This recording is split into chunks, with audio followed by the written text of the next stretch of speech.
To my channel. আজকে আমি আপনাদের মাঝে আরো একটি নতুন ভিডিও নিয়ে চলে এসেছি। তো আজকের ভিডিওতে আমি আপনাদের দেখাতে চলেছি খুব সিম্পল ভাবে আপনারা অনেক সহজে আপনাদের ফেসবুক আইডি থেকে সহজে আপনারা একটি পেজ ক্রিয়েট করতে পারেন। আজকের ভিডিওতে আমি দেখাবো আপনারা কিভাবে খুব সহজে একটি ফেসবুক পেজ ক্রিয়েট করতে পারেন এবং পেজটি খুব প্রফেশনাল ভাবে আপনারা ক্রিয়েট করতে পারবেন অনেক অল্প সময়ের মধ্যে। তো আজকের ভিডিওতে আমি এটাই দেখাবো। আপনারা থাম্বনেল অবশ্যই দেখে ফেলেছেন, আমি একটি প্রফেশনাল পেজ ক্রিয়েট করতে যাচ্ছি। তো আপনারা ভিডিওটি সাথে থাকেন, একটি খুব সহজে আপনারা কিভাবে পেজ ক্রিয়েট করতে পারবেন আজকের ভিডিওতে এটাই দেখাবো। তো চলুন ভিডিওটা শুরু করা যাক।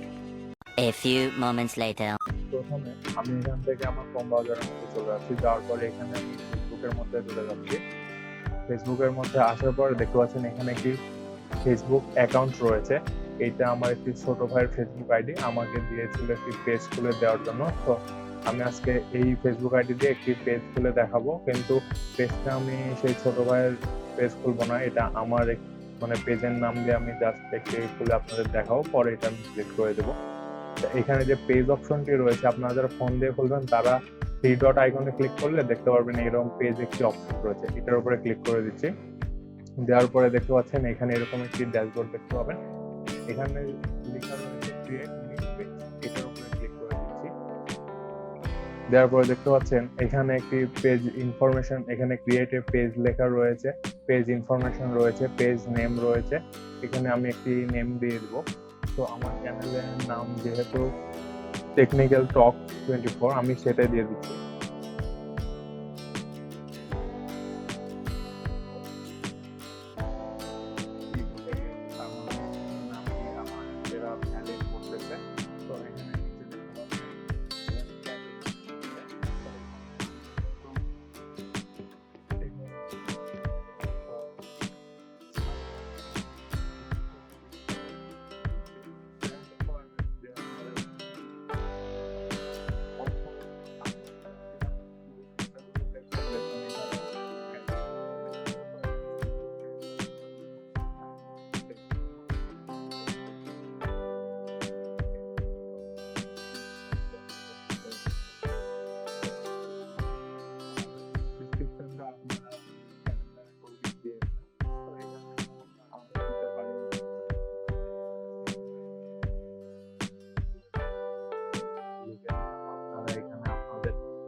লিখতে পারেন, বেশি বড় লিখবেন না, অল্প কিছুর মতো এখানে একটা ডেসক্রিপশন দিয়ে তো দেওয়ার পর লিখতে পারছেন আমার কাজ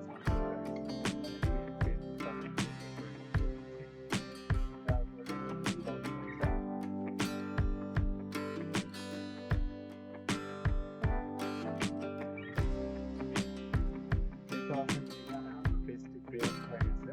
এখানে অ্যাড পিকচার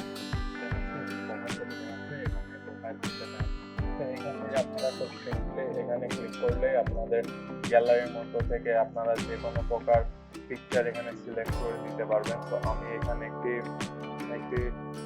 এইটুকু আমি একটি পেজ খুলে দিয়েছিলাম, সেই পিকচারটা আমি এখানে সিলেক্ট করে দিচ্ছি। দেখতে পাচ্ছেন এখানে লোডিং হয়ে যাচ্ছে, এই পেজটাও আমি খুলে দিয়েছিলাম। দেখতে পাচ্ছেন এখানে সেভ হয়ে গেল। সেখানে একটি কভার দিতে হবে, আমি কভারে এখানে ক্লিক করে এখান থেকে আমি একটি